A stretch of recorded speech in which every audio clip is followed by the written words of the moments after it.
Well, hi everybody. Rosie in the workshop today, and not one of my subscribers, but several of my subscribers have said, Rosie, all you seem to do on the Rancho is just work, play around on cam, and go to your regular job, come home and do jobs on the Rancho. And yes, there's always a lot of stuff to be done here, but as you guys know, recently my dream came true in having a fully equipped, it's not totally fully equipped yet, but it's really a wonderful workshop for working on vintage things, be they mechanical or be they electrical. I love both. Now, a lot of people also have given me some guff. Well, it's not the kind of thing that girls should be doing, getting their hands in electronics and all that. And, T-girls shouldn't be doing that kind of stuff. But for me, if you enjoy it and you have a passion for things, then by all means do it. And one of the things that I have a passion for is vintage stereo equipment, be it amplifiers or be it receivers, anything that has to do with high fidelity, the history of high fidelity, the history of stereo. We're going to be exploring all those cool topics coming up on this particular playlist that this will be number one on. And it is high fidelity and audio in the workshop under the heading of vintage restorations.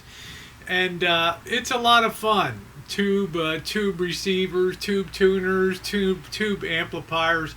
I just think there's something very romantic about the look of a tube amplifier with all the orange glow. And if you have one of the ones that have the amplifier with the mercury vapor rectifier tubes, they glow that hellishly delightful blue color, and it's just awesome. It just captures all the romance of the golden age of high fidelity when stereo was starting to come in to existence, coming out of the multiplexer age and the mono to experimental stereo with AM, FM simultaneous broadcasts and receivers capable of tuning in both, all the way to the development of the multiplexer that you could put on the back of your mono receiver, and to the first true real stereos that were developed by Fisher in New York, Avery Fisher and the Fisher Radio Corporation. So a lot of good stuff, but it's not without its dangers. Okay, I said number one was the romance of it. Okay, and B is, I think, for my money, compared to solid state, there's always something about that tube equipment that has a warmer and deeper sound to it. And I now have the equipment that allows me to do outstanding recordings of music with the full capture on YouTube of stereophonic sound. So you want to make sure that you have stereo headbuds or good quality stereo headphones. Not every project we're doing is going to be stereo, but most of them are going to be. And you want to make sure you're not cheating yourself on sound.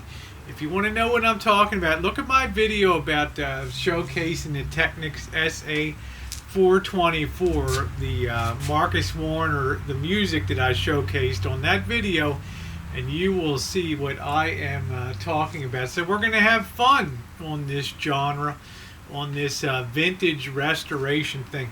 Now let's get to the scary stuff, okay?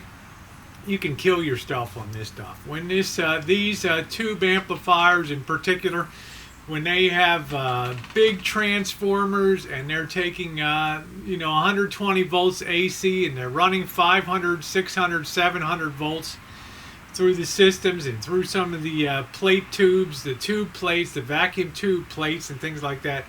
You touch stuff the wrong way, you touch a big charge capacitor holding 500 volts on it, you are going to get a jolt. You may kill yourself, okay? So one of the rules we abide by, if you have a amplifier on and you're probing inside using the oscilloscope to test signals and things like that, the good stereo repair, TV repair guys had one simple rule. Keep one hand in your back pocket and probe with the other hand. You do not want to have a path created through the two hands where a potentially huge charge could come through close to your heart, and next thing you know, you're 6 feet under, and that is that. Having said that, though, it's time to get down to business with our very first restoration out here in the workshop, and we worked awful hard to build the bench, to get all the test equipment in, all the electrification, all the lighting in. So we are going to have some kind of fun in here, and nobody gets hurt. You know, occasionally, guys, you will see me, or very often, you will see me grabbing for my safety glasses and things, and you will see me using specialized equipment that allows me to safely bring power to units that may have sat non-working for 30, 40, even 50 years. And you have to be careful. You never want to plug something in that you're not sure if it runs or not, something old, because that 120 volts hits it and you can explode some capacitors and really do yourself some bodily harm. We've got to be careful, careful, careful. Okay? That's the end of the speech and the overview lecture. So let's get down to business and have a little fun in the workshop today.